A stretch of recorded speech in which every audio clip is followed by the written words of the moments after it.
Merci, Madame la Présidente. Merci pour votre présentation. Une analyse financière fouillée dont on peut se demander pourquoi elle est apparue aussi soudainement nécessaire. Il y a parfois des arbitrages douloureux à faire quand le principe de réalité s'impose à toutes, à chacun ou chacune. Elle a donc le mérite de se voir objectif et impartial. Ça a été rappelé.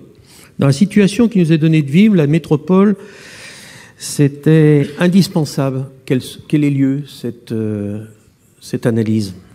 Effectivement, la variation des taux d'intérêt des emprunts devant financer le plan de relance, la hausse des coûts de l'énergie survenue après la déclaration de guerre en Ukraine et l'inflation qui en a résulté ont modifié la donne. Les engagements pris du fait du changement de contexte deviennent caducs et les arbitrages à rendre douloureux. Parce qu'il y a des arbitrages, il ne faut pas tourner autour du pot, il faut qu'on diminue notre PPI. Hein, voilà. C'est un fait, la vérité d'hier n'a plus cours aujourd'hui. Rester arc-bouté sur nos anciens repères serait suicidaire. Il faut s'adapter aux changements dont nous sommes les témoins. Les écologistes ne sont pas, par principe, contre un plan pluriannuel d'investissement.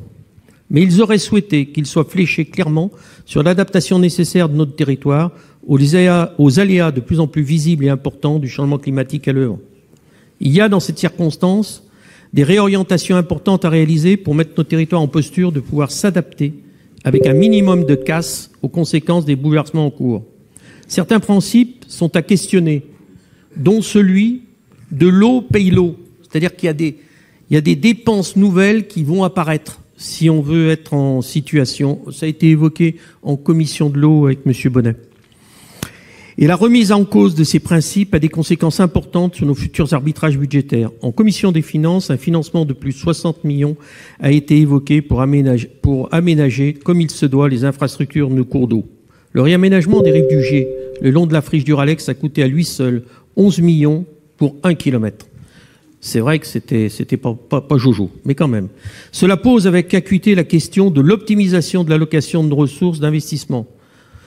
Ce que nous voudrions, nous, c'est questionner quels investissements. Vous l'avez évoqué, il y a des investissements, Madame la Présidente, qui génèrent des frais de fonctionnement dans des proportions importantes.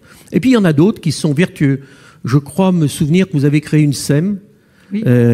Une SEM à SEM, j'aime bien là, pour faire du photovoltaïque. Ça, c'est pas trop bête. Hein. Énergie renouvelable. Voilà. Nous demandons aussi depuis longtemps, à être associés au moins en tant qu'observateurs au bureau de la métropole. Lorsque nous siégeons, comme aujourd'hui, au Conseil métropolitain, nous avons quelques raisons de penser que la messe est dite. Merci pour l'effort que vous avez fait de cette explication, parce qu'au départ, ça a été fait au bureau, ça. Voilà. Il a fallu poursuivre avec quelques lumières l'exposé que nous disposions du support écrit en amont. C'est-à-dire que pour pouvoir en bénéficier, je me suis procuré le support quand même, parce que malgré les efforts de synthèse et de clarté qui ont été les vôtres, sans ça, c'était quand même un petit peu ardu à suivre. Voilà ce que je voulais dire, Madame la Présidente.